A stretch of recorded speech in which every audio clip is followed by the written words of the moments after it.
Saat hamil tua, suamiku membawa selingkuhannya tinggal di rumah kami dan menyuruhku tidur di gudang. Dia bilang, "Ini rumahku, kau hanya numpang." Aku mengangguk patuh. Dia tidak tahu sertifikat rumah itu sudah kubalik nama menjadi milik perusahaan cangkangku. Sebelum dilanjut, ajak pendengar untuk menekan tombol suka, meninggalkan komentar, dan berlangganan saluran Sarah Amel supaya kalian tidak tertinggal kelanjutan kisah yang mendebarkan ini. Mari kita mulai ceritanya. Hujan turun dengan sangat deras malam itu, menghantam atap kaca rumah mewah berlantai 2 yang berdiri megah di kawasan elit. Kilat menyambar, menerangi ruang tamu yang luas dan beralaskan marmer dingin dari Italia. Di tengah ruangan yang biasanya dipenuhi oleh kehangatan keluarga, kini hanya ada ketegangan yang pekat. Dewi Saputri, seorang wanita yang tengah mengandung 8 bulan, berdiri dengan napas yang tertahan. Tangannya yang sedikit bergetar memegangi perutnya yang sudah membesar, menopang beban fisik sekaligus hantaman batin yang baru saja dijatuhkan ke hadapannya.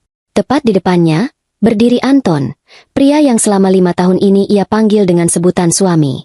Namun malam ini, wajah pria itu tidak memancarkan kasih sayang sedikit pun. Sorot matanya tajam, penuh dengan arogansi dan keangkuhan yang meluap-luap. Yang lebih menyayat hati, lengan kanan Anton melingkar erat pada pinggang seorang wanita muda berpakaian ketat berwarna merah menyala. Wanita itu bernama Rina. Bibirnya yang dipoles lipstik tebal menyunggingkan senyum meremehkan. Matanya menatap Dewi dari atas ke bawah seolah Dewi adalah barang rongsokan yang tidak lagi memiliki nilai. Tanpa belas kasihan, Anton menendang sebuah koper besar berwarna hitam ke arah kaki Dewi. Benturan roda koper dengan lantai marmer menggema di seluruh penjuru ruangan. Beberapa pakaian hamil milik Dewi tersembul keluar dari resleting yang setengah terbuka, berserakan di atas lantai layaknya harga diri yang sedang diinjak-injak. Mulai malam ini, Rina yang akan tidur di kamar utama. Suara Anton menggelegar, mengalahkan suara guntur di luar jendela. Jari telunjuknya terangkat, menunjuk lurus ke arah lorong gelap yang mengarah ke bagian belakang rumah. Dan kau tidur di gudang belakang bersama barang-barang rongsokan lainnya. Ingat baik-baik, ini rumahku, hasil keringatku. Kau di sini hanya menumpang, jadi belajarlah tahu diri sedikit. Rina menyandarkan kepalanya ke dada Anton, tertawa kecil dengan nada yang sengaja dibuat manja. Mas Anton benar, Mbak. Lagi pula, wanita yang sedang hamil tua itu hawanya panas. Nanti Mas Anton tidak bisa tidur nyenyak kalau sekamar dengan Mbak Dewi. Gudang belakang itu cukup sejuk, bukan? Cocok untuk orang yang butuh banyak istirahat. Dari sudut ruangan dekat dapur, Bei Sumi, asisten rumah tangga yang sudah bertahun-tahun mengabdi, berlari kecil dengan air mata yang membasahi keriput di wajahnya. Dia bersimpuh di dekat kaki Anton. Kedua tangannya menyatu memohon belas kasihan. Gusti Pangeran, Tuan Anton, jangan seperti ini, Tuan. Kasihan Enden Dewi sedang hamil tua. Bagaimana kalau Enden Dewi masuk angin? Gudang itu banyak debunya, Tuan. Kalau Enden Dewi kenapa-napa dengan bayinya bagaimana? Atuh. Anton mendengus kasar. Dengan gerakan kaki yang angkuh, ia menepis tangan renta Bei Sumi hingga wanita tua itu sedikit terjerembab ke belakang. Tutup mulutmu, Sumi. Kau hanya pembantu di sini. Tidak usah ikut campur urusan majikan. Kalau kau masih berani membela perempuan benalu ini, kau juga akan aku usir malam ini juga. Dan aku pastikan kau membusuk di penjara karena tuduhan mencuri barang berhargaku. Paham kau? Bei Sumi menunduk dalam-dalam. Tubuhnya bergetar hebat seolah ketakutan setengah mati. Isak tangisnya terdengar menyayat hati, sebuah pertunjukan kesedihan yang tampak begitu nyata dan menyedihkan. Anton merasa menang. Dadanya membusung bangga. Sebagai pria yang selama ini merasa diremehkan oleh dunia, malam ini ia merasa menjadi raja yang memiliki kuasa mutlak atas dua wanita di hadapannya. Ia mengira Dewi akan menangis histeris, menjerit, atau memohon-mohon di kakinya seperti tokoh utama dalam sinetron televisi. Ia sangat menantikan momen di mana harga diri istrinya hancur lebur berkeping-keping. Namun, sesuatu yang sama sekali tidak terduga terjadi. Dewi tidak meneteskan air mata sedikit pun. Wajahnya yang pucat karena kelelahan mengandung justru memancarkan ketenangan yang aneh. Ia menatap mata Anton selama beberapa detik. Sebuah tatapan yang tidak bisa dibaca oleh suaminya yang picik. Perlahan, Dewi menunduk, merapikan pakaiannya yang berceceran, dan menutup koper tersebut. Dengan gerakan yang sangat patuh, ia menganggukkan kepalanya pelan. Baik, Mas. Kalau itu maumu, ucap Dewi dengan nada datar yang nyaris tanpa emosi. Ia menarik gagang koper itu, lalu melangkah gontai melewati lorong dapur, menuju ke arah gudang yang terletak di sayap paling belakang bangunan utama. Anton mendecih, merasa sedikit kecewa karena tidak mendapat drama tangisan yang ia harapkan. Namun di saat yang sama ia merasa sangat puas. "Ayo, sayang," ucap Anton sambil mengecup puncak kepala Rina. "Kita rayakan malam pertama kita di rumah ini. Biarkan perempuan tidak tahu diri itu kedinginan bersama tikus." Sementara itu, Dewi terus melangkah hingga mencapai pintu kayu kusam yang bertuliskan, "Ruang Penyimpanan." Ia membuka pintu itu, dan Bei Sumi segera menyusul masuk ke dalam, lalu mengunci pintu rapat-rapat dari dalam dengan 2 lapis gembok pengaman. Begitu bunyi klik dari kunci terdengar, suasana di dalam ruangan itu seketika berubah drastis. Tangisan Bei Sumi yang tadi terdengar menyayat hati tiba-tiba berhenti total. Postur tubuh wanita parubaya yang sebelumnya bungkuk dan gemetar, kini tegak lurus dengan sorot mata yang tajam dan sangat waspada. Gudang yang dari luar tampak seperti tempat pembuangan barang bekas, ternyata memiliki pemandangan yang sama sekali berbeda di dalamnya. Ruangan itu sangat bersih dan bebas dari debu. Udara di dalamnya terasa hangat namun segar, berkat sistem sirkulasi udara tersembunyi yang baru saja dipasang beberapa minggu lalu. Di salah satu sudut, terdapat sebuah kasur lantai ergonomis berbahan lateks premium yang sangat empuk, lengkap dengan bantal menyusui yang nyaman dan selimut tebal berbahan bulu angsa. Meja kecil di samping kasur sudah menyediakan teko pemanas air, teh herbal, dan lampu tidur dengan cahaya kekuningan yang menenangkan.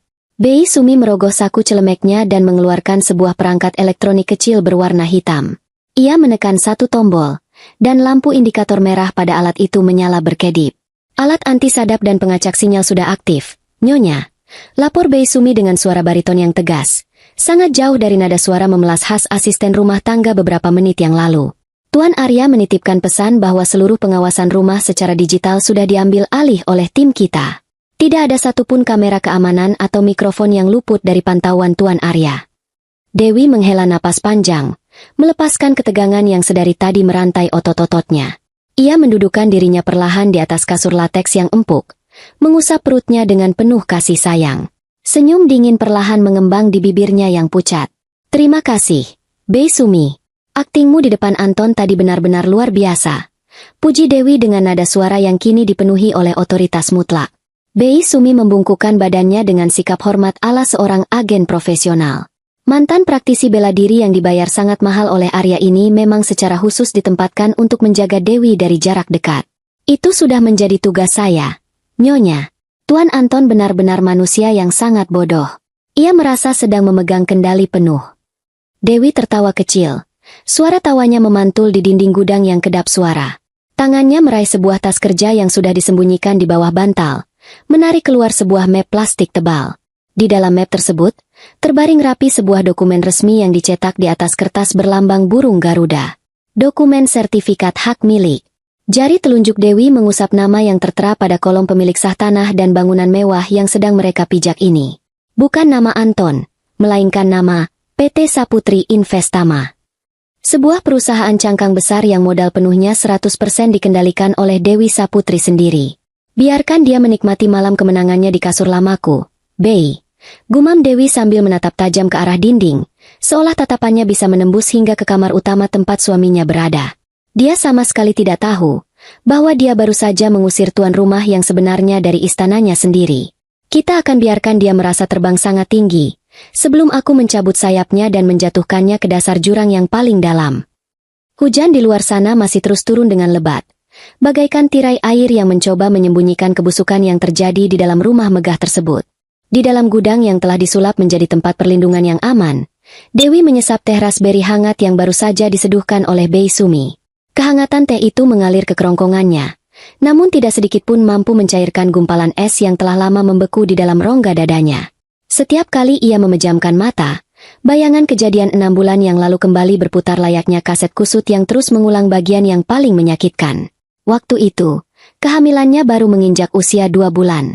Anton pulang ke rumah dengan senyum lebar yang terlihat begitu meyakinkan, membawa kunci mobil sedan mewah buatan Eropa yang baru saja diantarkan ke garasi rumah mereka. Dengan dada membusung penuh kebanggaan, Anton merengkuh bahu Dewi dan memamerkan pencapaiannya. "Lihat ini, sayang. Bisnis ekspor kayu milik suamimu ini akhirnya meroket tajam. Investor dari luar negeri terus mengucurkan dana segar. Kita akan menjadi keluarga paling kaya di kawasan ini. Kamu tidak perlu lagi bekerja atau memikirkan apapun. Cukup duduk manis dan jadilah ratu di rumah ini. Kalimat itu terdengar begitu manis. Sangat sempurna untuk telinga seorang istri yang sedang mengandung anak pertama. Namun, sebagai seorang wanita yang dibesarkan dalam lingkungan keluarga pebisnis yang ulet sebelum kedua orang tuanya meninggal dunia, insting Dewi mengatakan ada sesuatu yang sangat janggal. Keuntungan dari bisnis rintisan tidak mungkin melonjak ribuan persen dalam waktu kurang dari 1 bulan. Apalagi tanpa ada laporan pengiriman barang yang jelas.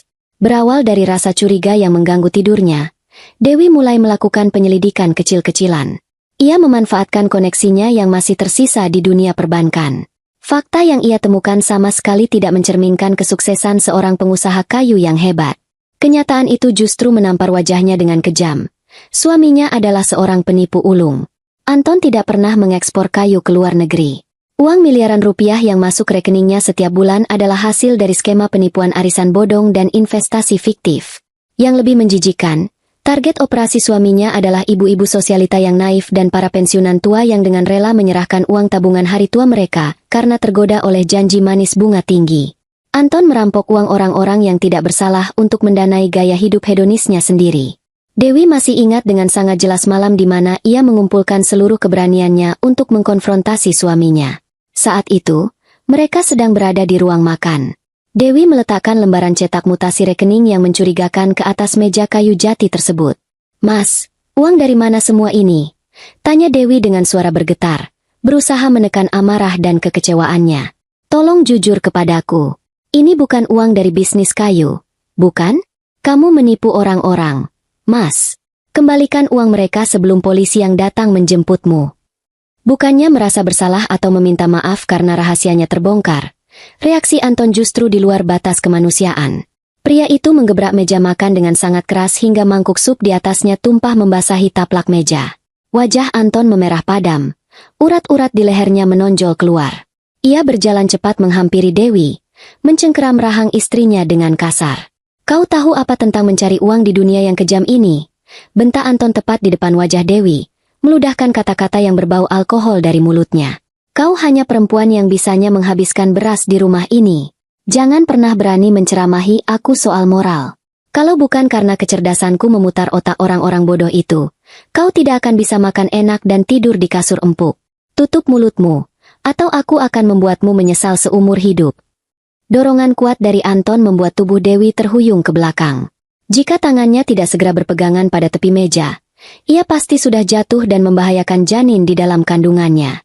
Malam itu, di tengah isak tangisnya yang tertahan, rasa cinta dan hormat Dewi kepada pria bernama Anton mati tak bersisa. Ia menyadari bahwa pria yang menikahinya bukanlah pelindung keluarga, melainkan monster serakah yang kelak akan menghancurkan masa depan anak yang sedang dikandungnya. Dewi tidak menangis lagi setelah malam itu. Ia memilih untuk bungkam dan menelan seluruh rasa sakitnya rapat-rapat. Anton mengira istrinya sudah takluk oleh ancaman fisiknya. Mengira Dewi adalah tipikal istri penakut yang lebih memilih menikmati uang haram daripada kehilangan suami. Namun Anton salah besar. Kebungkaman Dewi bukanlah tanda menyerah, melainkan fase awal dari sebuah inkubasi balas dendam yang sangat matang. Di dalam kesunyiannya, Dewi secara diam-diam menghubungi Arya, sahabat lamanya di masa kuliah yang kini telah menjelma menjadi salah satu pengacara bisnis paling cerdas dan ditakuti di ibu kota. Arya adalah pria yang selalu menyimpan perasaan cinta yang dalam kepada Dewi sejak 10 tahun yang lalu. Ketika mendengar Dewi dalam bahaya, Arya tidak berpikir 2 kali untuk turun tangan. "Kita tidak bisa melapor ke polisi sekarang, why?" ucap Arya kala itu dari seberang telepon genggam rahasia yang ia berikan kepada Dewi. Anton terlalu licin. Dia menggunakan nama orang lain untuk beberapa rekening penerima, termasuk nama wanita selingkuhannya itu, Rina. Jika kita melapor tanpa bukti yang mengikat, dia akan kabur dan kau yang akan terseret sebagai istrinya. Kita harus membuat dia miskin secara legal, mengambil alih semua aset yang menggunakan uang haram itu, dan membiarkan dia hancur dari dalam. Berawal dari rencana Arya, mereka mendirikan PT Saputri Investama. Menggunakan kekayaan warisan orang tua Dewi yang selama ini tidak pernah disentuh dan dirahasiakan dari Anton, perusahaan cangkang tersebut mulai bergerak bagaikan hantu.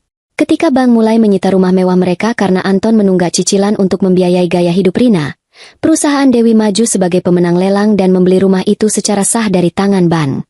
Anton yang sibuk foya-foya sama sekali tidak menyadari perpindahan tangan ini. Nyonya Dewi, suara panggilan Bei Sumi memecahkan lamunan panjang tersebut. Menarik Dewi kembali ke realitas di dalam gudang yang kedap suara itu. Apakah Nyonya baik-baik saja? Perut Nyonya tidak kram, bukan? Dewi mengedipkan matanya, meletakkan cangkir teh yang sudah mulai mendingin ke atas nakas kecil. Ia menatap layar komputer tablet khusus yang dienkripsi tingkat tinggi, menampilkan pergerakan grafik keuangan di rekening-rekening milik Anton dan Rina. Aku baik-baik saja, Bei. Jawab Dewi dengan suara yang kini terdengar lebih mantap dan berbahaya. Matanya menatap tajam ke arah deretan angka pada layar. Penderitaanku sudah berlalu. Sekarang adalah waktu bagi mereka untuk memanen apa yang telah mereka tanam. Dewi menyentuh layar tablet tersebut, membuka sebuah folder rahasia yang berisi data-data kelam milik wanita bernama Rina. Di balik wajah cantiknya yang angkuh, selingkuhan suaminya itu ternyata menyimpan bangkai yang sangat busuk, sebuah kelemahan fatal yang akan menjadi senjata utama Dewi untuk menghancurkan mereka berdua dari dalam. Malam semakin larut, namun badai di luar sana seolah enggan untuk mereda. Angin bertiup kencang, menghantam kaca jendela bangunan utama dengan suara yang menyeramkan. Akan tetapi, di dalam ruang penyekapan yang telah diubah menjadi benteng pertahanan tersebut, suasana terasa begitu hening dan terkendali. Dewi Saputri duduk bersandar pada tumpukan bantal tebal di atas kasur lantai. Matanya tidak berkedip menatap layar komputer tablet yang memancarkan cahaya kebiruan ke wajahnya yang pucat. Di layar tersebut, terpampang ratusan baris data mutasi rekening bank yang berhasil diretas dan disalin oleh tim siber bayaran rahasia milik Arya. Angka-angka dengan nominal fantastis bergerak naik dan turun, menceritakan sebuah kisah tentang keserakahan, kebohongan, dan pengkhianatan yang sangat terstruktur. Sebuah nada dering pelan yang sudah dienkripsi berbunyi dari telepon genggam khusus di atas meja kecil. Dewi segera mengangkat panggilan tersebut. Terdengar suara bariton yang berat, tenang, namun penuh dengan kehangatan dari seberang sambungan. Itu adalah suara Arya, pengacara sekaligus sahabat pria yang selama ini menjadi tameng pelindungnya dari balik bayang-bayang. Halo, Dewi. Apakah kamu bisa tidur malam ini? Bagaimana keadaan jagoan kecil kita di dalam sana? Tanya Arya. Nada suaranya menyiratkan kekhawatiran yang sangat mendalam. Meskipun terhalang jarak dan badai, Dewi bisa merasakan betapa pria itu sangat ingin berada di sisinya saat ini. Baikku baik-baik saja, Arya. Dia anak yang kuat, sama seperti ibunya. Jawab Dewi sambil mengusap perutnya dengan lembut. Sebuah senyum tipis akhirnya terbit di bibirnya. Aku sedang melihat berkas data keuangan yang baru saja kamu kirimkan 1 jam yang lalu. Kerja tim kamu benar-benar luar biasa cepat dan rapi. Anton sama sekali tidak menyadari bahwa seluruh urat nadi keuangannya sekarang berada di dalam genggamanku. Terdengar helaan napas lega dari seberang telepon. Syukurlah kalau kamu aman. Aku sudah menempatkan 3 mobil berisi orang-orangku di sekitar kompleks perumahanmu. Jika Anton berani menyentuhmu seujung kuku pun, aku sendiri yang akan mendobrak masuk malam ini juga. Sekarang, mari kita bahas senjata utama kita. Apakah kamu sudah membuka pelipat data yang bernama kelemahan Rina di dalam tablet itu? Dewi menggeser layar tabletnya, membuka sebuah dokumen rahasia yang diberi tanda merah. Matanya memicing saat membaca rentetan informasi latar belakang wanita yang kini sedang tidur di atas ranjang miliknya. Sudah, ini benar-benar gila, Arya. Selama ini aku mengira Rina hanya seorang wanita simpanan yang gila harta. Tapi ternyata dia memiliki hutang pribadi yang jauh lebih besar daripada dugaanku. Tepat sekali, sahut Arya dengan nada suara yang berubah menjadi tajam dan profesional. Rina bukan sekadar wanita simpanan biasa. Dia adalah pemain judi daring kelas berat dan memiliki gaya hidup yang sangat merusak. Untuk membiayai operasi plastik dan barang-barang mewahnya demi pencitraan di media sosial, dia meminjam uang dari sekumpulan lintah darat paling kejam di kota ini. Hutang pokoknya mungkin hanya ratusan juta, tetapi dengan bunga berbunga dari para rentenir itu, tagihannya kini membengkak menjadi hampir 3 miliar rupiah. Dewi menggelengkan kepalanya tidak percaya. Pantas saja Rina begitu agresif menempel pada Anton dan memanas-manasi suaminya untuk mengusir Dewi. Rina sedang dikejar waktu. Rina mengira Anton adalah seorang pengusaha kayu yang sangat kaya raya. Sebuah kapal pesiar mewah yang bisa menyelamatkannya dari kejaran hiu-hiu rentenir yang haus darah. Lintah darat itu sudah mulai kehabisan kesabaran. Lanjut Arya memberikan penjelasan secara mendetail. Mereka mulai mengirimkan ancaman fisik kepada keluarga Rina di kampung. Itulah alasan utama mengapa Rina mendesak Anton untuk segera menjual rumah mewah yang kalian tempati sekarang, atau setidaknya membelikan rumah baru atas namanya. Rina butuh aset berharga untuk dicairkan dengan segera. Dia tidak tahu bahwa rumah itu sudah menjadi hak milik mutlak perusahaan terbatas Saputri Investama. Dan ada satu hal lagi yang lebih menjijikan. Dewi. Suara Arya terdengar semakin berat, menahan amarah yang tertahan. Timku menyadap percakapan telepon Anton sore tadi. Para korban arisan bodong dan investasi fiktif yang ditipu oleh suamimu itu sudah mulai bersatu. Mereka menyewa jasa penagih hutang profesional untuk melacak keberadaan Anton. Suamimu dan selingkuhannya itu sebenarnya sedang berada di ujung tanduk. Mereka sangat panik. Dewi terdiam, mencerna setiap potongan informasi yang merangkai sebuah gambaran besar tentang kehancuran lawannya.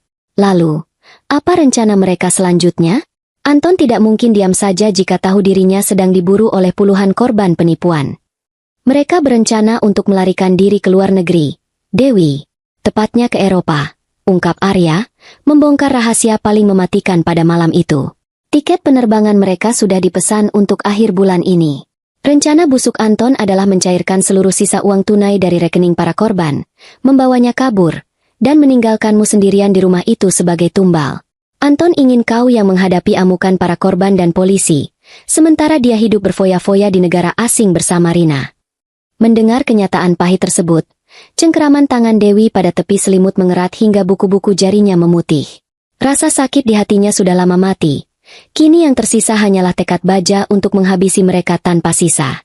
Suaminya bukan hanya seorang pengkhianat cinta, melainkan seorang pengecut yang rela mengorbankan istri dan anak kandungnya sendiri demi menyelamatkan nyawa dan keserakahannya. Dari arah pintu, Bei Sumi datang menghampiri dengan nampan berisi camilan sehat dan potongan buah segar. "Punten, Nyonya Dewi," ucap Bei Sumi dengan logat khas daerahnya yang kental, namun dengan sikap tubuh yang tegak. "Mangga dihabiskan dulu buahnya supaya janinnya sehat. Jangan terlalu banyak pikiran, Nyonya. Orang-orang jahat itu sudah masuk ke dalam perangkap kita." Dewi mengangguk dan tersenyum, menerima piring kecil tersebut. Ia kembali mendekatkan telepon ke telinganya. "Arya, aku sudah mendengar semuanya. Mereka berniat menjadikan aku sebagai kambing hitam. Kalau begitu, kita tidak boleh membiarkan mereka bernapas sedikit pun besok pagi." "Aku menunggu perintah darimu, Ratu," balas Arya. Nada suaranya dipenuhi oleh kesetiaan dan kesiapan tempur. "Katakan saja apa yang harus aku lakukan, dan semuanya akan hancur berantakan." Dewi menatap lurus ke depan, membayangkan wajah arogan suaminya dan senyum meremehkan dari wanita perusak rumah tangganya. "Kunci semua pintu keluar bagi mereka. Besok pagi, tepat pada pukul 8, aku ingin kau memberikan perintah kepada pihak bank untuk membekukan secara total seluruh rekening atas nama Anton dan Rina. Gunakan alasan investigasi pencucian uang. Tutup semua akses kartu kredit mereka. Aku ingin melihat bagaimana reaksi 2 ekor tikus serakah ketika mereka menyadari bahwa lumbung padi mereka telah terbakar habis." "Perintah diterima dan akan segera dilaksanakan," jawab Arya dengan tegas. "Beristirahatlah yang cukup malam ini, Dewi. Besok, pertunjukan sesungguhnya akan segera dimulai." Sambungan telepon terputus. Dewi meletakkan perangkat genggam itu ke atas meja. Ia menyandarkan kepalanya ke dinding yang dilapisi peredam suara. Senjatanya sudah terkumpul lengkap. Rina memiliki hutang yang menggunung, Anton sedang diburu oleh korban penipuan, dan mereka berdua sangat bergantung pada uang yang sebentar lagi akan menguap menjadi debu. Malam ini adalah malam terakhir Anton dan Rina tertidur lelap dengan mimpi indah. Mulai besok matahari terbit, Dewi akan mengubah rumah mewah ini menjadi neraka paling panas bagi mereka berdua. Matahari pagi menyusup dari celah-celah ventilasi gudang, membawa kehangatan yang kontras dengan sisa-sisa badai semalam. Di luar sana, langit tampak cerah, seolah alam semesta sedang mempersiapkan panggung yang sempurna untuk sebuah pertunjukan kejatuhan. Dewi sudah terbangun sejak fajar menyingsing. Setelah membersihkan diri dengan bantuan air hangat yang disiapkan oleh Bei Sumi, ia duduk dengan tenang di atas kasur, menikmati sarapan bubur ayam bergizi sambil memasang sebuah alat pendengar berukuran sangat kecil di telinga kanannya. Alat pendengar itu terhubung langsung dengan mikrofon tersembunyi yang telah disebar oleh tim Arya di seluruh penjuru bangunan utama, termasuk di dalam kamar tidur utama tempat Anton dan Rina menghabiskan malam. Tepat pukul 8 pagi, jarum jam seolah bergerak lebih lambat. Dewi menekan tombol persetujuan pada layar tabletnya, mengirimkan sinyal eksekusi kepada Arya yang berada di kantor pusat firma hukumnya. Hanya dalam hitungan detik, Sebuah sistem perbankan di seluruh negeri menerima surat perintah pemblokiran darurat. Rekening demi rekening, kartu kredit demi kartu kredit, semuanya dihentikan secara sepihak. Akses menuju kekayaan haram itu telah ditutup rapat-rapat oleh tembok besi berlapis hukum. Di dalam kamar utama yang mewah, suara tawa manja Rina terdengar mengudara melalui alat pendengar di telinga Dewi. Wanita selingkuhan itu sedang berbaring di atas ranjang dengan mengenakan gaun tidur berbahan sutra yang sangat tipis.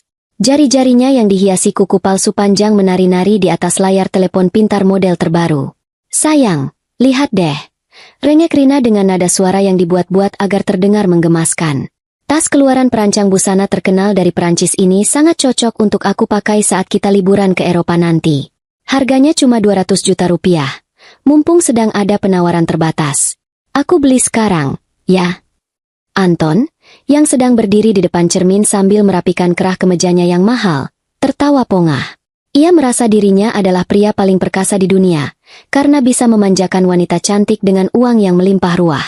"Beli saja, sayang. Apapun yang kamu mau, beli semuanya. Uang suamimu ini tidak akan berseri meskipun dipakai untuk memborong satu pusat perbelanjaan. Gesek saja kartu kredit prioritas warna hitam yang kuberikan padamu minggu lalu." Rina memekik kegirangan. Dengan senyum lebar yang penuh kemenangan, ia memasukkan nomor kartu kredit tersebut ke dalam aplikasi pembayaran luar negeri. Jari telunjuknya menekan tombol konfirmasi. Ia sudah membayangkan bagaimana teman-teman sosialitanya akan mati keirian melihat tas mewah tersebut terpampang di halaman media sosialnya. Namun, alih-alih menampilkan layar keberhasilan transaksi, sebuah peringatan berwarna merah terang muncul dan berkedip-kedip di layar telepon genggam Rina. "Transaksi detail. Kartu telah dibekukan oleh pihak bank." Kening Rina berkerut dalam. Ia mendecak kesal, mengira ada gangguan sinyal internet. "Mas, kok kartunya tidak bisa dipakai? Ada tulisan transaksi ditolak dan dibekukan. Kamu belum membayar tagihan bulanannya, ya?" Anton menghentikan aktivitasnya di depan cermin, menoleh dengan tatapan bingung bercampur tersinggung. "Jangan bicara sembarangan. Aku selalu membayar penuh tagihan itu setiap bulan. Sini, coba pakai kartu debit utamaku. Mungkin sistem mereka sedang bermasalah membaca kartu kredit luar negeri." Anton melemparkan dompet kulit buatan tangan miliknya ke atas kasur. Rina segera mengambil sebuah kartu debit berlapis emas dari dalam dompet tersebut dan memasukkan nomornya ke dalam sistem. Ia kembali menekan tombol konfirmasi dengan tidak sabar. Layar kembali berkedip merah. "Transaksi detail. Rekening diblokir untuk investigasi." "Mas, ini juga tidak bisa." Rina mulai menaikkan nada suaranya. Rasa panik mulai merayap naik ke dadanya yang berdebar kencang. Ia ingat betul ancaman pesan singkat dari rentenir tadi malam yang berjanji akan mendatangi rumah orang tuanya jika hari ini ia tidak menyetor uang bunga. Ini kenapa rekeningnya diblokir untuk investigasi? "Kamu jangan macam-macam, Mas. Uangnya masih ada di sana, kan?" Mendengar kata investigasi, wajah Anton seketika berubah menjadi pucat pasi. Jantungnya berdegup dengan sangat keras seakan hendak melompat keluar dari rongga dadanya.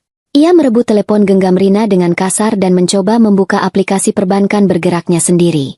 Tangannya bergetar hebat saat memasukkan kata sandi. Ketika aplikasi itu terbuka, saldo yang biasanya menunjukkan angka miliaran rupiah, kini menampilkan angka nol besar dengan sebuah pesan peringatan dari pihak keamanan bank yang menyatakan bahwa seluruh aset sedang dalam pembekuan otoritas hukum. "Sialan! Brengsek! Apa-apaan ini?" Anton mengumpat dengan sangat keras, membanting telepon genggam bernilai puluhan juta tersebut ke atas lantai marmer hingga layarnya retak seribu. Ia menjambak rambutnya sendiri. Matanya membelalak penuh kengerian. "Uangku, semua uangku tidak bisa diakses. Bagaimana mungkin pihak bank memblokir semuanya tanpa pemberitahuan sama sekali?" Sementara kekacauan mulai meledak di lantai atas, di bagian belakang rumah, Bei Sumi sedang menjalankan misi senyapnya dengan sangat terampil. Mengenakan celemek lusuhnya, wanita parubaya itu menyelinap masuk ke dalam ruang panel listrik utama yang letaknya tersembunyi di dekat garasi. Dengan menggunakan obeng khusus dan pengetahuan teknis yang diajarkan oleh tim Arya, Bei Sumi memutuskan kabel jalur khusus yang mengalirkan tenaga listrik untuk penyejuk ruangan di kamar utama. Tidak berhenti sampai di situ, ia memutar katup pipa utama, menutup total aliran air bersih yang mengarah ke kamar mandi mewah milik Anton. "Rasakan ini, manusia-manusia tidak tahu diri," gumam Bei Sumi dengan senyum penuh kepuasan, Menyeka sedikit keringat di dahinya sebelum kembali berjalan ke dapur sambil membawa sapu ijuk, kembali berakting menjadi asisten rumah tangga yang lugu dan ketakutan. Kembali ke dalam kamar utama, suhu ruangan mulai merangkak naik dengan sangat cepat karena penyejuk ruangan mati total dan jendela kaca tebal tidak bisa dibuka. Hawa panas matahari pagi yang menyengat menembus masuk, mengubah kamar mewah tersebut menjadi sebuah oven pemanggang raksasa. "Mas, ini kenapa penyejuk ruangannya mati?" Rina berteriak histeris, mengipas-ngipas wajahnya yang mulai dibanjiri oleh keringat. Riasan wajahnya mulai luntur, membuat penampilannya terlihat kacau balau. Ia beranjak dari kasur dan berlari ke arah kamar mandi, berniat untuk membasuh wajahnya. Ia memutar keran wastafel yang terbuat dari lapisan emas murni, namun tidak ada satu tetes air pun yang keluar dari sana. Airnya mati juga. "Mas Anton, rumah ini kenapa hancur berantakan begini sih?" Rina menjerit. Suaranya melengking menyakitkan telinga. Kartu tidak bisa dipakai. Udara panas seperti di neraka. Air tidak mengalir. "Kamu ini sebenarnya punya uang atau tidak? Jangan bilang kamu membohongiku dan sebenarnya kamu sedang bangkrut." Anton, yang sedang dihantam oleh kenyataan bahwa akses menuju uang curiannya telah musnah, sama sekali tidak memiliki kesabaran untuk meladeni rengekan Rina. Tekanan psikologis yang sangat berat membuat pertahanan mentalnya runtuh dalam hitungan menit. "Tutup mulutmu yang berisik itu, Rina!" bentak Anton dengan suara menggelegar. Matanya melotot tajam menatap wanita yang semalam baru saja ia puja-puja. "Kau pikir aku sengaja mematikan air dan listrik? Ini pasti ada yang menyabotase. Dan berhenti merengek soal uang kepadaku. Jika bukan karena kau yang terus-menerus menuntut dibelikan barang mewah dan memintaku menutupi hutang judimu itu, uangku di bank tidak akan mencolok perhatian pihak berwajib." Rina terbelalak tidak terima. Ego perempuannya tersulut amarah yang menyala-nyala. "Oh, jadi sekarang kamu menyalahkan aku. Bukankah kamu sendiri yang berjanji akan menjadikanku ratu? Kamu bilang istrimu yang sedang hamil itu tidak berguna dan aku yang terbaik. Kalau kamu tidak punya uang untuk memeliharaku, buat apa aku bersusah payah melayanimu, laki-laki penipu murahan?" Tamparan keras melayang, mendarat dengan suara nyaring di pipi Rina. Anton tidak bisa menahan emosinya lagi ketika harga dirinya diinjak-injak tepat pada titik terlemahnya. Rina tersungkur ke atas lantai, memegang pipinya yang memerah, lalu mulai membalas dengan melempar vas bunga dan lampu tidur ke arah Anton. Pertengkaran hebat, caci maki kasar, dan suara pecahan barang-barang mewah menggema ke seluruh penjuru rumah, menghancurkan topeng romansa palsu yang selama ini mereka banggakan. Di dalam gudang yang sejuk dan tenang, Dewi melepaskan alat pendengar dari telinganya. Ia menyandarkan tubuhnya ke bantal, mengambil sebuah buku cerita anak untuk dibacakan kepada janin di dalam kandungannya. Sebuah senyum dingin yang sangat mematikan terukir sempurna di wajahnya. Serangan psikologis tahap pertama telah berhasil dieksekusi dengan sangat gemilang. Tikus-tikus itu kini mulai saling menggigit dan membunuh satu sama lain di dalam perangkap yang ia buat. Matahari siang bersinar dengan sangat terik, memanggang atap rumah megah tersebut tanpa ampun. Di dalam bangunan yang kini kehilangan aliran listrik dan air itu, udara terasa sangat pengap, tebal, dan mencekik pernapasan. Kipas angin hiasan di langit-langit dia mematung, sementara jendela-jendela besar yang dirancang khusus untuk ruangan berpendingin tidak dapat dibuka lebar. Ruang tamu yang biasanya memancarkan kemewahan kini terlihat seperti kapal pecah. Pecahan vas keramik mahal dari Tiongkok berserakan di atas karpet berbulu tebal, bercampur dengan serpihan kaca dari lampu tidur yang hancur berantakan akibat pertengkaran hebat beberapa jam yang lalu. Anton duduk merosot di atas sofa kulit berwarna coklat gelap. Kemeja mahalnya basah kuyup oleh keringat yang bercucuran sebesar biji jagung. Napasnya terengah-engah. Dadanya naik turun dengan tempo yang tidak beraturan. Matanya yang memerah menatap kosong ke arah layar televisi datar yang gelap gulita. Di sudut ruangan lainnya, Rina duduk meringkuk sambil memeluk kedua lututnya. Rambutnya yang sebelumnya ditata dengan sangat rapi kini kusut masai. Riasan wajahnya luntur membentuk jejak hitam di bawah kelopak mata. Hawa panas yang mengurung mereka seolah menjadi representasi dari api neraka yang sedang menunggu untuk membakar sisa-sisa kesombongan mereka. Suara getaran telepon genggam Anton memecah keheningan yang tegang. Pria itu segera merampas benda pipih tersebut dari atas meja. Matanya membelalak ketakutan saat melihat deretan pesan masuk dari nomor-nomor yang tidak dikenal. Pesan-pesan itu berisi caci maki, ancaman pembunuhan, dan foto-foto rumahnya yang diambil dari luar pagar. Para korban arisan bodong dan investasi fiktif yang ia kelabui ternyata tidak main-main. Mereka telah menyewa kelompok penagih hutang kelas kakap yang terkenal tidak memiliki belas kasihan.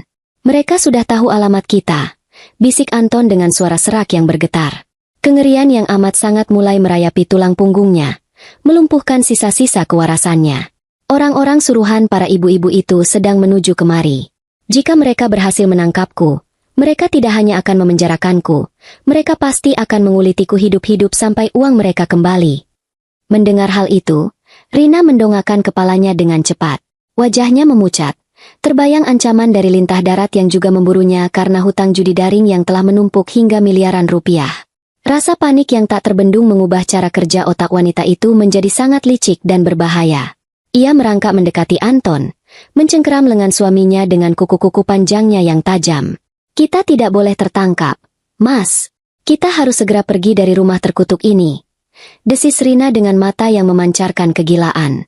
Di dalam brankas ruang kerjamu masih ada sisa uang tunai 500 juta rupiah dan beberapa batang emas batangan, bukan? Kita ambil semua itu. Itu cukup untuk biaya kita kabur menyewa perahu nelayan menuju negara tetangga malam ini juga. Anton menggelengkan kepalanya dengan frustrasi, mengusap wajahnya yang basah oleh keringat dengan kasar. Kau pikir semudah itu? Rekeningku sudah diblokir oleh bank dengan status investigasi pencucian uang. Polisi pasti sudah memasukkan namaku ke dalam daftar pencarian orang. Begitu kita keluar dari rumah ini, aparat akan langsung melacak kita. Kita butuh sebuah umpan. Kita butuh seseorang yang bisa menahan polisi dan para penagih hutang itu di sini sementara kita melarikan diri. Mata Rina perlahan menyipit. Sebuah seringai kejam mulai terbentuk di bibirnya yang kering. Ia menoleh perlahan ke arah lorong belakang rumah, tepat ke arah pintu gudang tempat Dewi dikurung. Kita punya umpan yang sangat sempurna. Mas, istrimu yang sedang hamil tua itu. Bukankah dia secara hukum masih sah menjadi istrimu? Jika dia menandatangani surat pengakuan hutang dan surat pengalihan tanggung jawab, semua beban ini akan jatuh ke pundaknya. Polisi akan menahannya, bukan kamu. Anton terdiam sejenak. Otaknya yang sudah diselimuti oleh keputusasaan mencoba memproses rencana keji tersebut. Rasa bersalah karena harus mengorbankan wanita yang sedang mengandung darah dagingnya sendiri hanya bertahan selama beberapa detik, sebelum akhirnya ditelan mentah-mentah oleh keegoisannya yang tidak bertepi. Ia tidak mau membusuk di dalam sel tahanan yang sempit dan berbau pesing. Ia adalah pria terhormat, atau setidaknya begitulah ia memandang dirinya sendiri. Jika istrinya harus hancur demi keselamatannya, maka biarlah begitu. Kau benar. Itu satu-satunya jalan. Guman Anton menyetujui. Suaranya terdengar dingin dan tanpa emosi. Aku akan mencetak surat pernyataan itu sekarang juga di ruang kerja. Aku masih punya stempel dan bantalan tinta merah. Kita akan paksa dia membubuhkan cap jempolnya di atas kertas bermeterai itu, entah dia mau atau tidak. Tapi Mas, sela Rina dengan nada suara yang semakin merendah dan berbisa, menyerupai desisan seekor ular berbisa. Perempuan itu keras kepala. Bagaimana jika dia menolak? Bagaimana jika dia berteriak meminta tolong dan memancing perhatian para tetangga di luar sana? Kita harus membuat dia lemah terlebih dahulu. Kita harus mengunci dia di dalam gudang itu tanpa makanan dan minuman sampai dia memohon-mohon. Dan agar lebih meyakinkan. Rina menjeda kalimatnya. Matanya berkilat penuh kekejaman. Gudang itu sangat tertutup, bukan? Bagaimana jika kita menciptakan sedikit kecelakaan? Kecelakaan apa maksudmu? Tanya Anton. Alisnya berkerut tajam. Asap. Mas, jika dia pingsan karena menghirup asap, kau bisa dengan mudah mengambil cap jempolnya tanpa perlawanan. Bisik Rina sambil tersenyum sinis. Di luar ventilasi gudang itu ada tumpukan kardus dan plastik bekas. Jika aku membakarnya sedikit saja, asapnya akan tersedot masuk ke dalam. Tidak akan sampai membakar rumah. Hanya cukup untuk membuat ruangan itu kehabisan oksigen. Jika dia mati keracunan asap toh, semua hutang-hutang ini akan mati bersamanya sebagai istri sahmu. Kita bisa mengambil uang tunainya dan pergi tanpa jejak. Untuk sesaat, bahkan Anton pun merasa merinding mendengar betapa kelamnya jalan pikiran wanita di sampingnya. Namun, rasa takut akan jeruji besi mengalahkan sisa nuraninya. Anton mengangguk pelan, memberikan persetujuan bisu atas rencana pembunuhan berencana tersebut. Ia berdiri, bergegas menuju ruang kerjanya untuk mempersiapkan dokumen palsu, mengambil bantalan tinta, dan mengambil sebuah tongkat pemukul bola golf berbahan besi padat untuk berjaga-jaga jika pembantunya yang tua renta itu berani melawan. Sementara itu, Rina berjalan mengendap-endap menuju pekarangan samping rumah. Ia membawa sebotol minyak tanah yang ia temukan di dapur dan sebuah pemantik api. Udara siang yang panas membuat keringat semakin mengucur deras di tubuhnya. Namun hal itu tidak menghentikan langkah kakinya. Di luar dinding gudang, tepat di bawah lubang ventilasi kecil, terdapat tumpukan sampah kering dan plastik tebal. Rina menyiramkan cairan mudah terbakar itu ke atas tumpukan sampah tersebut. Dengan tangan yang sedikit gemetar karena perpaduan antara rasa takut dan kegilaan, ia menyalakan pemantik api dan melemparnya. Api langsung menyambar dengan ganas, menciptakan suara derak yang mengerikan. Asap hitam pekat bergulung-gulung naik ke udara, mulai menyusup masuk melalui celah-celah ventilasi gudang yang mengarah langsung ke tempat di mana Dewi sedang beristirahat. Rina melangkah mundur, tersenyum puas melihat hasil karyanya. Di saat yang bersamaan, Anton telah kembali dari ruang kerjanya. Ia membawa sebuah gembok baja berukuran besar yang biasa digunakan untuk pagar depan.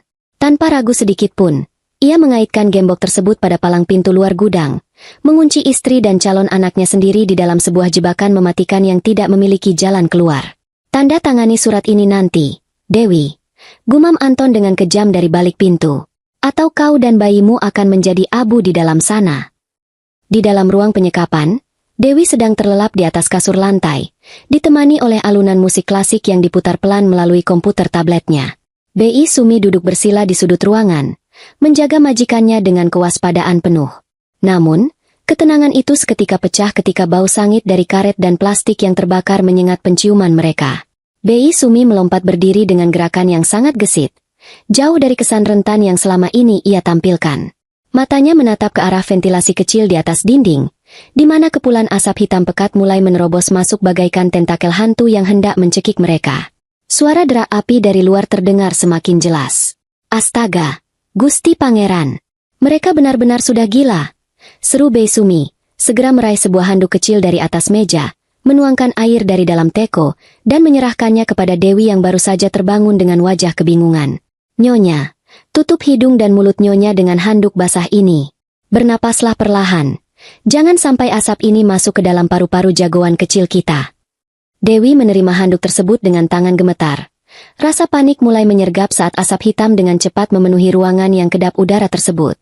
Bei Sumi, apa yang terjadi? Mengapa ada asap tebal di sini? Apakah rumah ini kebakaran?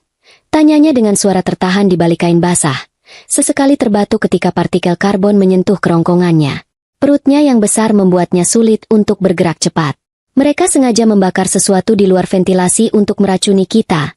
Nyonya, ini adalah percobaan pembunuhan. Jawab Bei Sumi dengan rahang terkatup rapat. Ia berlari ke arah pintu utama gudang dan mencoba memutar gagangnya. Namun pintu itu terkunci rapat dari luar. Bunyi gemerincing rantai dan gembok baja terdengar jelas dari sisi seberang. Pintunya digembok dari luar. Tuan Anton benar-benar binatang. Di luar ruangan, terdengar suara langkah kaki yang berat mendekat.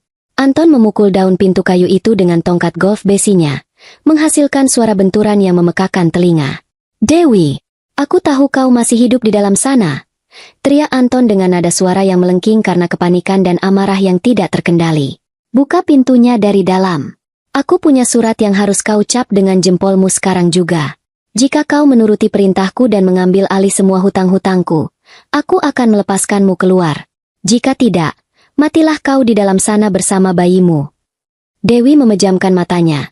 Air mata pengkhianatan dan kemarahan menetes di sudut matanya. Ia memeluk perutnya yang besar dengan protektif. Ia tidak akan pernah menyerahkan hidupnya dan hidup anaknya kepada monster di luar sana. Asap semakin pekat, membuat pandangan di dalam gudang menjadi kabur. Napas Dewi mulai terasa sesak. Melihat majikannya mulai kehabisan oksigen, Bei Sumi tahu bahwa waktu bermain-main sudah habis. Mantan agen lapangan yang sangat terlatih itu segera menekan sebuah tombol darurat di balik rah bajunya, mengirimkan sinyal bahaya tingkat merah ke markas komando Arya. Bertahanlah, Nyonya. Kita keluar dari sini sekarang juga. Perintah Bei Sumi dengan suara komando yang tegas. Ia tidak membuang waktu memanjat jendela yang jelas tidak mungkin dilakukan oleh wanita hamil tua. Bei Sumi berlari ke arah sebuah lemari kayu tua yang menempel kokoh pada dinding bagian belakang gudang. Dengan kekuatan penuh yang mengejutkan untuk ukuran wanita sebayanya, ia menggeser lemari berat tersebut ke samping. Di balik lemari itu, tersembunyi sebuah panel dinding yang terbuat dari papan tipis. Mundur sedikit, Nyonya, seru Bei Sumi. Ia mengambil kuda-kuda bela diri yang kokoh, lalu melepaskan sebuah tendangan tumit yang luar biasa keras tepat ke bagian tengah panel papan tersebut. Papan kayu itu hancur berantakan dalam satu kali pukulan, memperlihatkan sebuah lubang pelarian yang tersembunyi di balik dinding, mengarah langsung ke taman samping belakang rumah yang dipenuhi oleh semak belukar. Lubang ini telah dipersiapkan jauh-jauh hari oleh tim rahasia Arya sebagai jalur evakuasi darurat.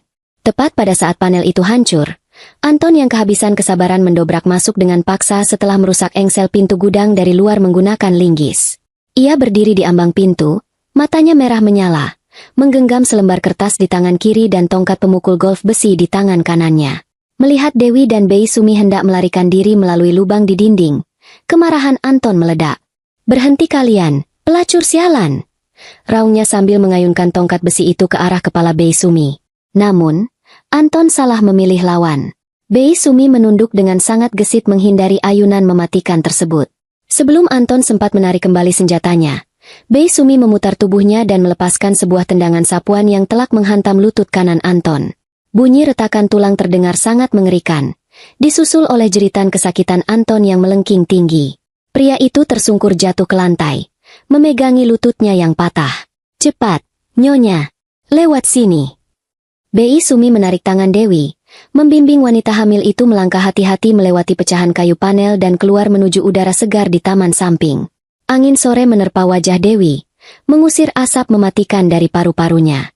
Ia menghirup oksigen dalam-dalam, namun pelarian ini belum selesai. Taman samping rumah itu sangat luas, dipenuhi oleh rumput yang tinggi dan jalan setapak yang berbatu. Dewi harus memegangi perutnya dengan kedua tangan, berjalan dengan terengah-engah dan langkah yang terseok-seok menahan beban tubuhnya yang berat. Rasa ngilu mulai menyerang bagian bawah panggulnya akibat gerakan yang mendadak. Namun insting seorang ibu memaksanya untuk terus melangkah menjauh dari bahaya. Dari belakang mereka, Anton merangkak keluar dari lubang dinding. Wajahnya dipenuhi oleh debu dan urat-urat kemarahan yang menonjol. Meskipun lutut kanannya hancur, rasa takut akan tertangkap polisi dan dipenjara memberikannya kekuatan adrenalin yang tidak masuk akal. Menggunakan tongkat pemukul golf sebagai kruk penyangga, pria itu tertatih-tatih mengejar Dewi bagaikan zombie yang haus darah. "Jangan lari kau, perempuan pembawa sial. Tanda tangani surat ini," teriak Anton dengan suara serak, mengayun-ayunkan tongkatnya secara membabi buta. Jarak mereka semakin dekat. Dewi menangis dalam diam, keringat dingin membasahi seluruh tubuhnya. Kakinya terasa seperti terbuat dari timah yang sangat berat. Setiap langkah terasa membakar otot-otot pahanya. Terus berjalan menuju gerbang depan. "Nyonya, jangan menoleh ke belakang," perintah Bei Sumi. Sang pelindung itu sengaja memperlambat langkahnya, menempatkan dirinya di antara Dewi dan Anton yang sedang mengamuk. Saat Anton mengayunkan tongkat besinya ke arah punggung Dewi, Bei Sumi menangkap batang besi itu dengan kedua tangan kosongnya. Benturan keras terjadi, telapak tangan Bei Sumi berdarah, namun ia tidak melepaskannya. Ia menatap mata Anton dengan sorot mata membunuh. "Langkahmu berhenti di sini, bajingan tengik," desis Bei Sumi tepat di depan wajah Anton.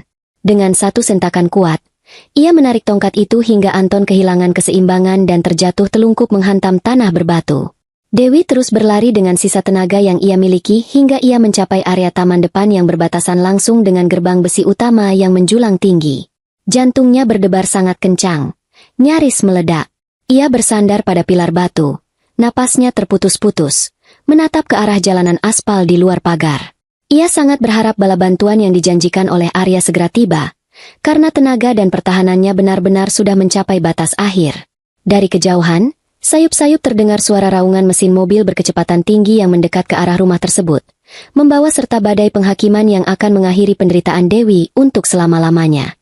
Matahari sore bersinar dengan terik, menyorot tajam ke arah halaman depan rumah megah yang kini telah menjadi arena penderitaan dan keputusasaan. Dewi bersandar pada pilar batu bata di dekat gerbang besi. Napasnya tersengal-sengal menahan rasa sakit yang mendera punggung dan perutnya. Keringat dingin membasahi keningnya, merembes ke dalam kerah bajunya. Di belakangnya, terpisah jarak beberapa meter, Anton merangkak tertatih-tatih di atas jalanan berbatu, menyeret kakinya yang telah dihancurkan oleh Bei Sumi. Mata pria itu membelalak liar, dipenuhi oleh kepanikan binatang yang terpojok. Ia tahu bahwa jika ia tidak mendapatkan tanda tangan Dewi hari ini juga, hidupnya akan berakhir di balik jeruji besi yang dingin dan gelap. "Tanda tangani kertas ini, Dewi. Tanda tangani sekarang juga atau aku akan benar-benar membunuhmu," Raung Anton dengan suara yang pecah dan serak. Tangannya yang bergetar hebat mengacungkan selembar kertas yang sudah kusut masai ke arah istrinya. Urat-urat di lehernya menonjol keluar. Wajahnya yang dulu selalu terlihat tampan dan terawat kini tertutup oleh debu, peluh, dan keburukan hatinya sendiri. Tepat ketika jari-jari kotor Anton hampir berhasil menggapai ujung gaun Dewi, sebuah suara gemuruh mesin bertenaga besar membelah udara sore yang tegang.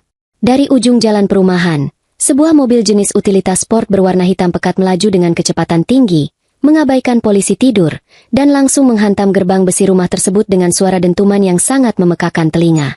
Pagar besi yang kokoh itu terpelanting ke dalam, membentur aspal halaman dengan keras. Belum sempat debu akibat tabrakan itu mereda, pintu mobil terbuka dengan kasar. Arya melompat keluar, mengenakan setelan jas abu-abu gelap yang rapi namun dengan kemeja yang kancing atasnya telah terbuka.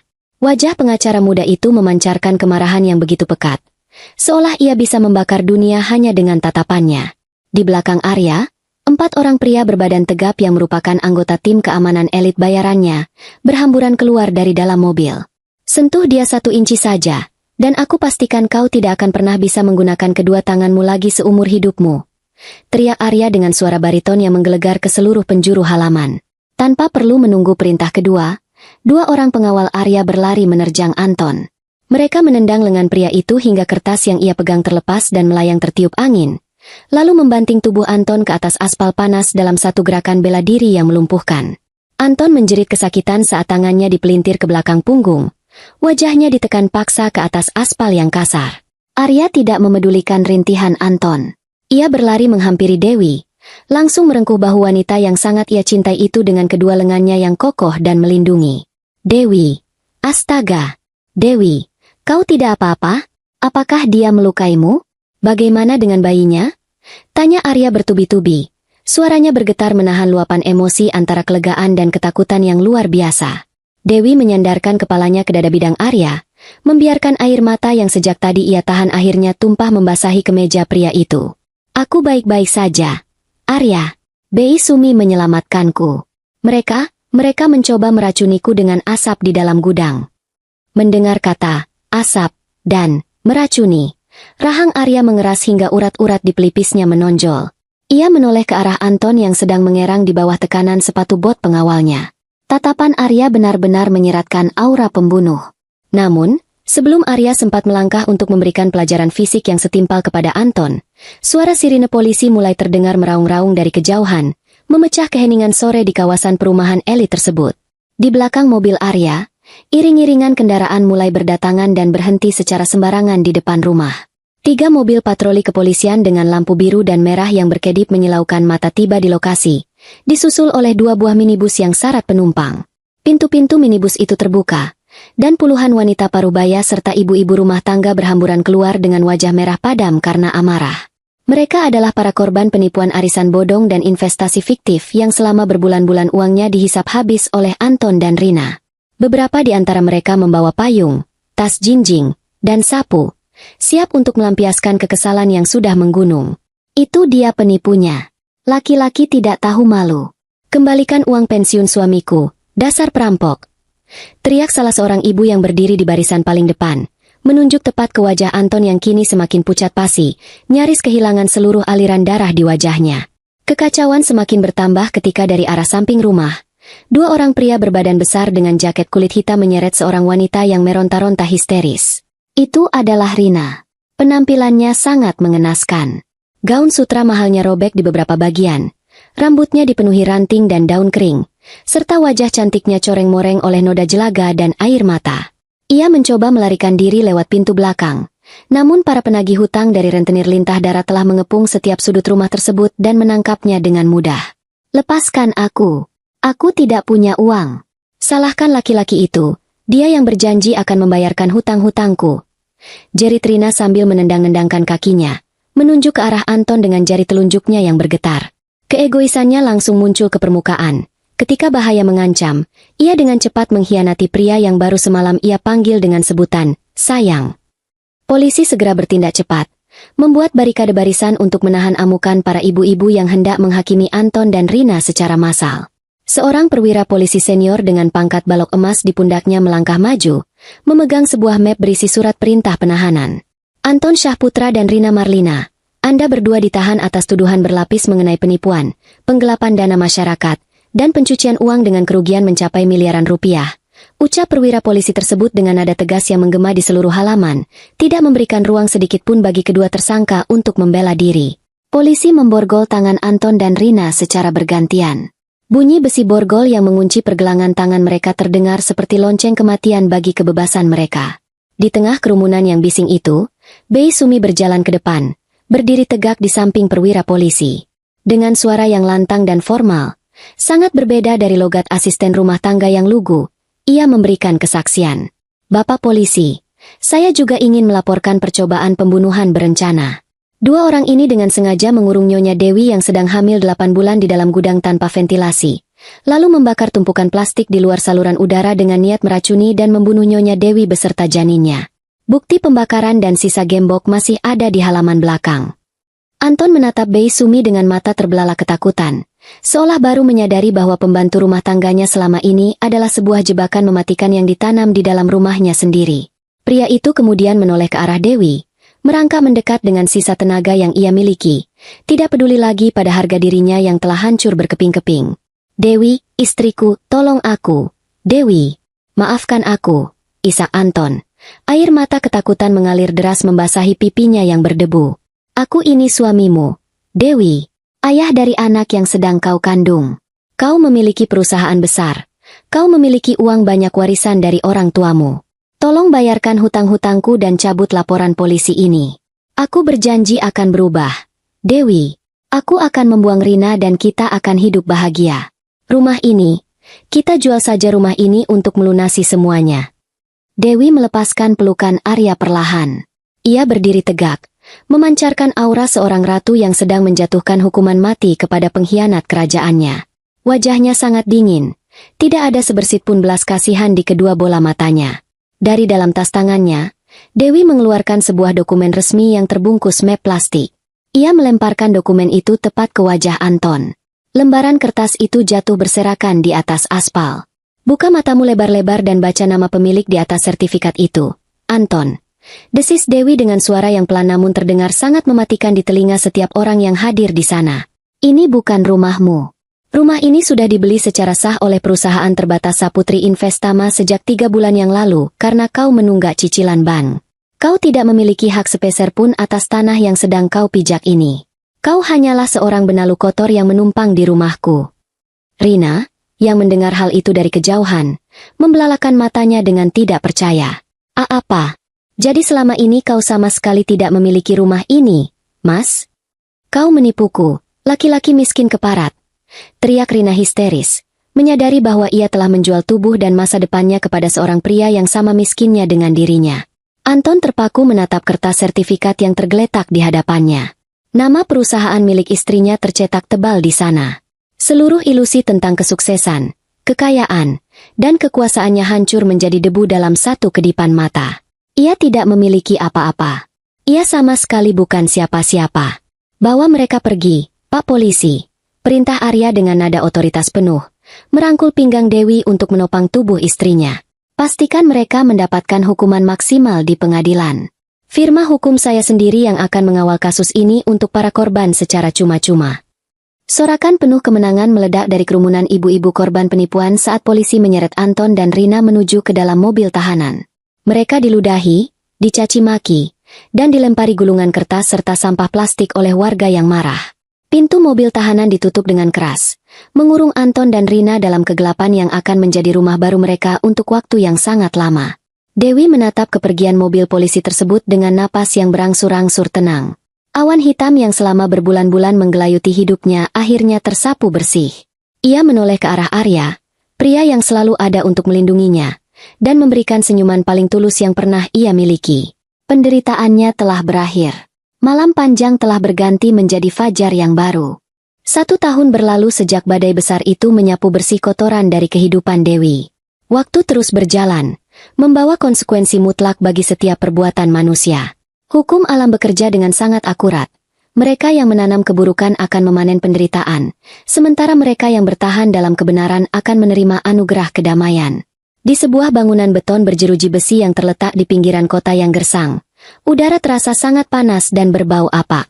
Di dalam sel tahanan pria yang sempit dan dihuni oleh 10 orang narapidana lainnya, Anton duduk meringkuk di sudut ruangan yang lembab.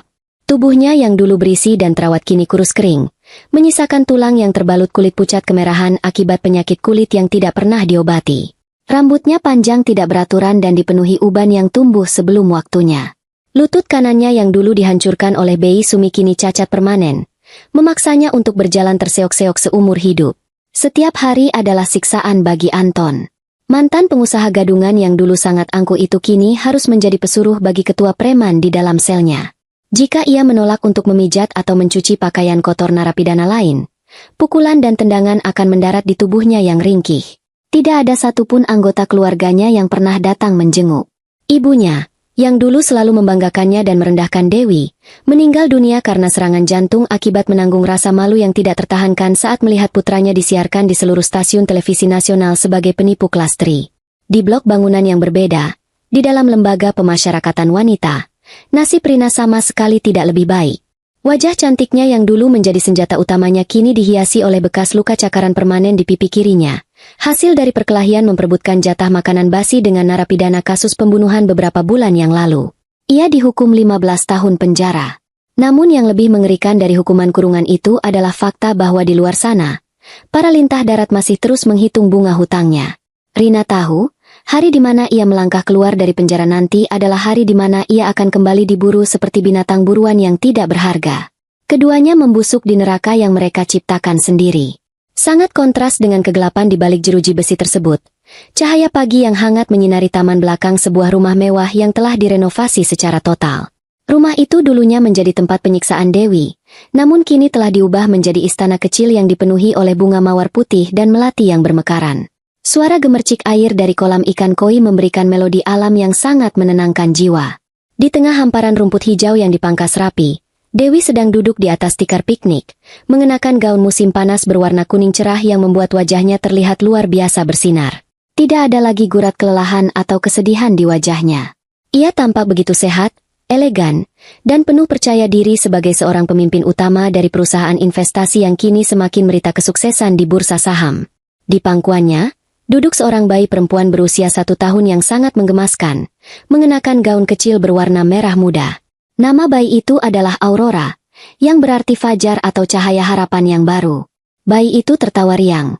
Tangan mungilnya berusaha menangkap gelembung sabun yang berterbangan di udara. "Awas, Aurora sayang, nanti gelembungnya masuk ke mata," tegur seorang pria dengan suara bariton yang lembut dan penuh kasih sayang. Arya berjalan mendekat dari arah teras rumah, mengenakan pakaian kasual berupa kemeja putih berlengan pendek dan celana panjang berwarna krem. Pria yang telah resmi meminang Dewi 6 bulan yang lalu itu berlutut di atas rumput, mengambil alih botol peniup gelembung sabun, lalu mencium pipi gembul Aurora dengan gemas hingga bayi itu memekik kegirangan. Arya memperlakukan Aurora bukan seperti anak tirinya, melainkan seperti darah dagingnya sendiri, memberikan seluruh kasih sayang seorang ayah yang selama ini direnggut dari anak tersebut. Dewi menatap interaksi antara suami dan anak perempuannya itu dengan pandangan yang mengabur oleh air mata kebahagiaan. Hatinya terasa begitu penuh hingga rasanya nyaris tumpah. Arya bukan hanya sekadar penyelamatnya, tetapi pria itu adalah pelabuhan terakhir yang memberikan rasa aman yang tidak pernah ia dapatkan di masa lalu. "Kau pulang lebih awal hari ini, Mas?" tanya Dewi dengan senyum manis yang mengembang, menyeka sedikit sisa air liur di sudut bibir Aurora dengan sapu tangan kain. Arya menggeser posisi duduknya mendekati Dewi, melingkarkan satu tangannya yang kokoh di pinggang sang istri, lalu mengecup kening Dewi dengan durasi yang cukup lama. "Aku adalah bos di firma hukumku sendiri, sayang. Tidak ada undang-undang yang melarang seorang bos untuk pulang lebih awal demi bermain dengan putri cantiknya dan menemani istrinya yang luar biasa ini menghabiskan waktu di akhir pekan." Dari arah pintu kaca yang menghubungkan taman dengan ruang makan, Bei Sumi berjalan menghampiri mereka. Wanita parubaya itu tidak lagi mengenakan celemek kusam dan pakaian yang lusuh. Kini, ia mengenakan setelan jas formal berwarna hitam yang disesuaikan khusus untuk wanita, lengkap dengan tanda pengenal logam di kerahnya yang menunjukkan statusnya sebagai kepala keamanan internal keluarga. Dengan postur tegak dan langkah yang berwibawa, Bei Sumi membawa sebuah nampan berisi 3 gelas jus jeruk peras yang segar dan sepiring camilan sehat. "Punten, Enden Dewi, Tuan Arya. Ini minuman segarnya sudah siap. Mohon dinikmati mumpung masih dingin," ucap Bei Sumi dengan senyum ramah yang tulus. Meski jabatannya telah naik drastis dan gajinya berlipat ganda, sifat rendah hati dan logat kentalnya tidak pernah berubah, membuat suasana rumah selalu terasa hangat dan kekeluargaan. Terima kasih banyak, Ibu Sumi. Balas Arya dengan penuh hormat.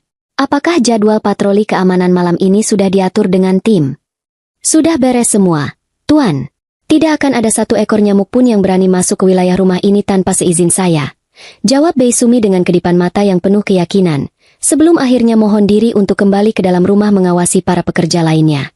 Arya mengambil satu gelas jus jeruk dan menyerahkannya kepada Dewi. Ia menatap lekat-lekat ke dalam sepasang mata istrinya yang indah, melihat pantulan dirinya sendiri di sana. Tidak ada lagi bayangan masa lalu yang kelam. Tidak ada lagi ketakutan akan pengkhianatan. Kau bahagia, Dewi? Tanya Arya dengan suara yang sangat pelan, seolah takut mengganggu ketenangan alam di sekitar mereka. Dewi menyandarkan kepalanya ke bahu bidang Arya, menggenggam tangan pria itu dengan erat, sementara tangan kirinya membelai rambut halus Aurora yang sedang tertidur pulas di pangkuannya karena kelelahan bermain. Angin sepau-sepau berhembus, menerbangkan beberapa helai daun kering melewati mereka, membawa pergi seluruh sisa penderitaan yang pernah ia alami. Sangat bahagia, Mas, bisik Dewi dengan kepastian yang mutlak. Matanya menatap jauh ke langit biru yang cerah tanpa awan. Dulu aku diusir ke dalam gudang yang gelap untuk diasingkan. Tapi dari tempat tergelap itulah aku belajar untuk melihat siapa bintang yang sesungguhnya. Aku sudah berada di rumahku yang sebenarnya sekarang. Dan selama kalian berdua ada di sisiku, tidak akan ada badai apapun yang bisa menghancurkan rumah ini lagi. Akhir yang sempurna telah terajut. Sang ratu telah merebut kembali tahtanya, penjahat telah mendapatkan balasannya yang pedih, dan cinta sejati telah menemukan jalannya pulang untuk bersemi selamanya.